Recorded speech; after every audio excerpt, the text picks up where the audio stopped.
äntligen kommit till historiska ögonblicken när vi ska räcka över Norsenbilen till hjälporganisationen E+.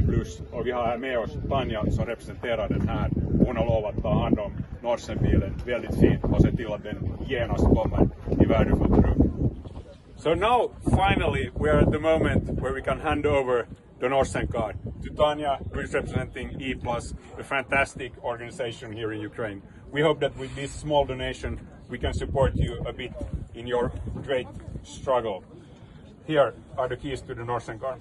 Thank you. Thank you. Thank you. Thank you. Awesome. Thank you. Klaris, op die kamer. Exemplis.